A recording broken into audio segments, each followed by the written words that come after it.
Quero começar junto com você lendo um salmo. Salmo 34, no verso 19, está escrito assim: o justo passa por muitas adversidades, mas o Senhor o livra de todas. Oh, coisa linda confiar no Senhor. Eu quero apresentar você e dar as boas-vindas a Daniela. Seja bem-vinda, viu, Daniela? Obrigada, pastor. Obrigada. E eu acredito que a história da Daniela vai marcar a sua história. E assim, quem sabe, essa história pode se alinhar com o que ela vai explicar e vai contar hoje, aquilo que Deus tem feito na vida dela, e uma nova história pode começar da sua vida. Parece redundância falar tanto de história, mas não é. Eu acredito que a nossa história ela é escrita pelo dedo de Deus. E nessa linha do tempo, algumas intervenções sobrenaturais são realizadas. E eu creio que hoje pode ser um tempo para a sua história, onde uma intervenção divina pode acontecer.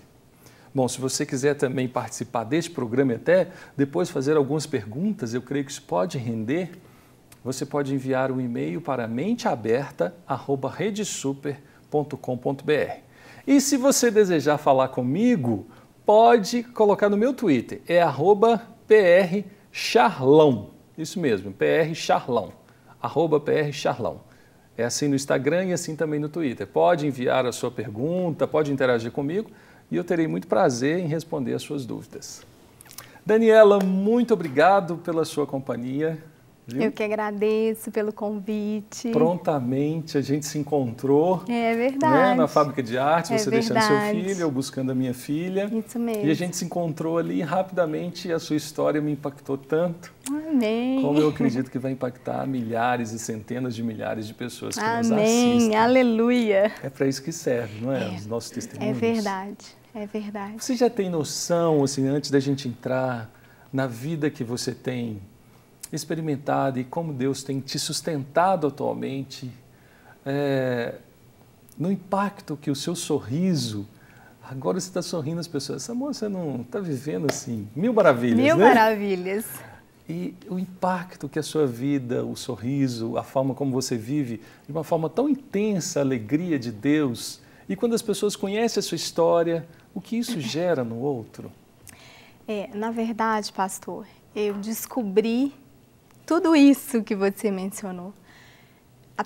O primeiro convite que eu recebi para estar contando sobre o meu testemunho, que foi no Núcleo da Lagoinha, e eu até fiquei, meu Deus, será que eu vou? Será que eu não vou, né? Contar a história, o que as pessoas vão pensar a respeito dessa história. Parece prepotência. É estranho, né? Falar. Mas quando eu cheguei naquele lugar, com aquelas mulheres, e comecei a contar o meu testemunho, eu vi as pessoas chorando. Uau. Eu não imaginava isso. As pessoas chorando mesmo. E no final, todas vieram me dar um abraço caloroso, carinhoso, e me falaram: irmã, como o seu testemunho foi edificante para a minha vida. Eu estava preparada, pronta para terminar o meu casamento. E por uma coisa tão pequena, tão menor do que aquilo que você está vivendo. Uma outra veio: quantas vezes eu já pensei em terminar o meu casamento? E era sempre assim, elas falando do casamento, do casamento. Eu lembro que uma outra veio, me abraçou: nossa, irmã, quando a gente pensa que está tudo horrível, você vem e conta uma história dessa, o Senhor é maravilhoso. E é verdade, o Senhor é maravilhoso. Como é que você começa contando a sua história? Quando você vai, vamos imaginar que aqui seja um núcleo e você vai contar a sua história. Tem muitas pessoas aqui, não tantas quanto em uma igreja, né? É verdade. Mas como é que você começa? Então, eu comecei falando para elas que eu tinha um desejo muito grande de casar. Um sonho de casar. Você é jovem, você tem 21 anos, né? Não tô brincando. Que bom, que bom. Eu tinha um desejo muito grande de casar, né? Ter filho, marido, uma casa, cuidar do marido, cuidar das coisas. E casei. Você casou com qual idade você casou? Casei com 25 anos. Casou jovem. Casei. Assim, eu queria ter você casado ainda com é 19 anos. Você tinha um sonho do casamento. Eu tinha. Isso é tão bom, né, Daniela? Os meus pais, eles são assim um exemplo de casamento para mim. Né, muito carinhosos, projetos juntos, sempre se beijando na nossa frente. Então eu via o casamento como uma coisa linda mesmo. Casar é bom. É. E eu casei. E depois de 6 anos de casado, acontece essa... Então você casou, aquele sonho de princesa, cá entrando na igreja, depois saindo para um momento de alegria, de regozijo, vivendo o melhor que você poderia sonhar para você. Um homem que cuidava de você, que te amava, profissionalmente bem, estável. E 6 anos após, o que aconteceu? Então, aí meu esposo foi para Brasília a trabalho, né? Eu fiquei em casa. Qual era a profissão dele? Ele é formado em marketing e trabalhava como gerente de marketing de uma empresa. E foi para Brasília. E fiquei em casa com meu filho e eu costumo dizer assim, que um telefonema mudou a minha história. No dia 18 de abril de 2012, o telefone tocou pela manhã, 8 horas da manhã, e eu atendi e a pessoa do outro lado me disse: Daniela, o Cleiton sofreu um infarto, está indo agora dentro do SAMU.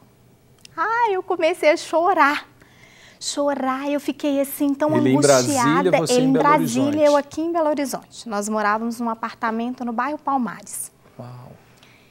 E aí eu comecei a chorar, não, mas pode falar a verdade. Ele morreu? Já perguntei assim. Ela, não, ele não morreu, não. E aí, quando eu desliguei o telefone, eu ainda dei uma volta, fiquei meio perdida, não sabia direito o que fazer. Mas a minha primeira ação foi ligar para os meus pais. Eu liguei para a casa dos meus pais e falei, o Cleiton sofreu um infarto e eu não sei, eu acho que ele está morrendo.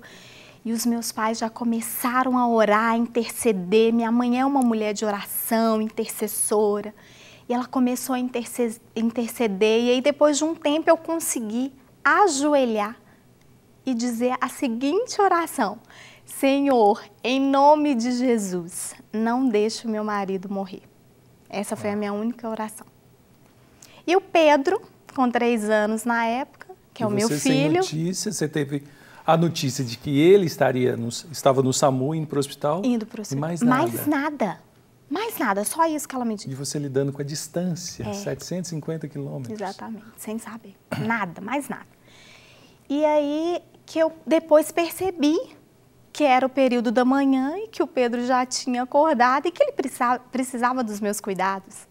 Foi aí que eu fui de encontro ao Pedro ali, né? E aí depois a minha mãe já chegou no meu apartamento, liguei para minha irmã, ela providenciou a passagem aérea para mim ir para Brasília, consegui ir no mesmo dia, à tarde, só não consegui vê-lo naquele mesmo dia. Ele estava no CTI? Estava na UTI. Na UTI. E aí eu consegui vê-lo no outro dia, né? Fui para Brasília já direto para o hospital. Eles já me pegaram no aeroporto e me levaram direto para o hospital, não consegui vê-lo, retornei para casa de uma pessoa onde eu fiquei hospedada. E lá que eu comecei a ouvir a história, as pessoas que fizeram os primeiros socorros. Os vizinhos se mobilizaram, a igreja do lado se mobilizou, todo mundo do bairro ficou sabendo do que tinha acontecido com ele. E aí as pessoas vieram para me ver.